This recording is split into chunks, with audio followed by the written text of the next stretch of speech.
Stephen Byers, a fourth-year science student, has been learning a lot lately. But his latest studies aren't limited to just physics and biology. Byers is learning about Islam, a religion he's recently embraced. Like a brief illustrated guide to understanding Islam. About 5 years ago, Byers couldn't have pinpointed what belief system he followed. He was raised a Christian, but Byers remembers feeling let down by his faith when bad things happened in his life. I would always question, like, why would God do that to me, or my family or my friends, it just didn't make sense to me. And then I got pretty angry. That was like the only time in my life where I was really angry about a lot of stuff. Now Byers is feeling more settled. This past spring, he was encouraged by some friends to learn more about Islam.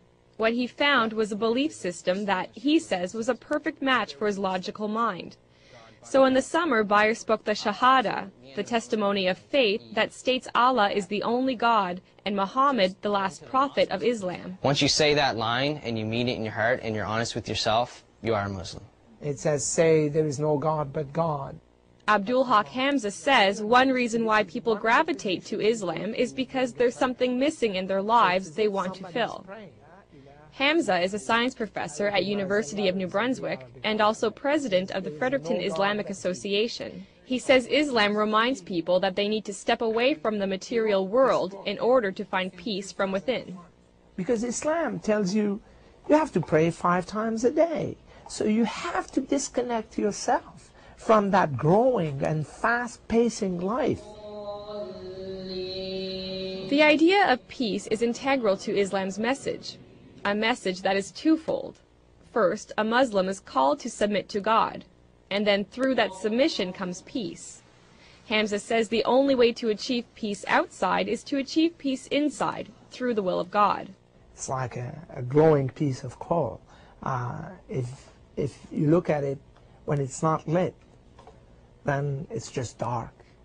When it's lit, then the darkness disappears, and it's just a source of light.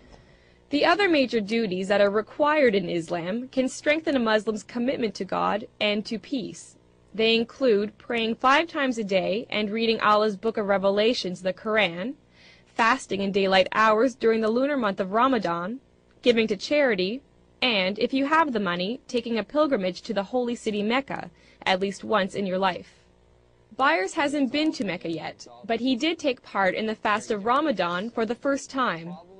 Not eating that period of the day teaches you discipline, and it just, I guess, knocks you down a step and makes you realize, what it is like for those people that can't eat. This was just one of many firsts for Byers, but he says that still it's been easy to adjust to this faith. That's because he feels the fundamental values of peace, charity, and goodwill were already a part of his character. So just coming into it, I guess, would be just changing from the way I was to knowing that's how I was. Maybe it was more of a coming to understand the way I am. Islam is what is with you all the time. You were born with it. It's, in Arabic we call it fitra. It's that which is part of you.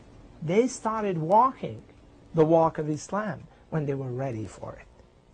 Byers says it's important for people to learn a bit about Islam, even if it's nothing more than to clear away misconceptions that peg Islam as a religion of terror. Byers says if people incorporate the goals and aims of Islam into their lives, like him, they might find some peace they didn't even know they were searching for. Sarah Trainer, CBC News, Fredericton.